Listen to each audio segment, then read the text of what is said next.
May sapat na basehan daw ang ombudsman sa akusasyong sangkot sa pork barrel scam sina Senador Juan Ponce Enrile, Jinggoy Estrada at Bong Revilla.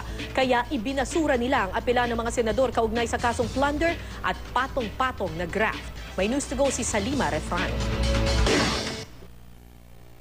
Hindi rin binigyan ng immunity ang iba pang nagpipresentang state witness na si dating Technology Resource Center Director General Dennis Cunanan at mga dating opisyal ng National Agribusiness Corporation na sina Rodora Mendoza at Victor Cacat.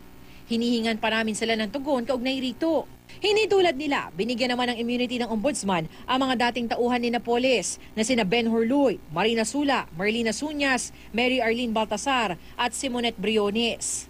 Ibinasura rin ng ombudsman ang motion for reconsideration ni na Senador Juan Ponce Enrile, Jinggoy Estrada at Bong Revilla. Apelayan kaugnay sa nauna ng resolusyon na may sapat na ebidensya at may probable cause o batayan na sampahan sila ng kasong plunder at patong-patong na graft. Ayon daw sa testimonya ng mga saksi at maging sa mga nagkalap na ebidensya ng NBI at DOJ, may basehan umano ang akusasyong may sabwatan para makakickback sa Priority Development Assistance Fund o PDAF.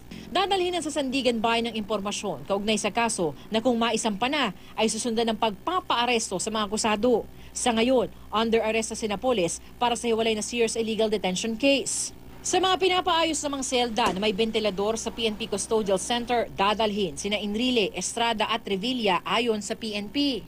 Meron na tayo na naka-ready yung ating headquarter service. Meron ng lugar doon sa ating custodial center na kung saan sila pagdadalhan. So may binagawa para sa kanila talaga? Meron talaga para sa kanila. Una nang sinabi ni Enrile na handa siya at kanyang mga abogado sa kanilang depensa sa korte. Habang si Revilla tanggap daw at inaasahan na ang hindi raw patas na trato mula sa ombudsman dahil minamandohan umano ng palasyo.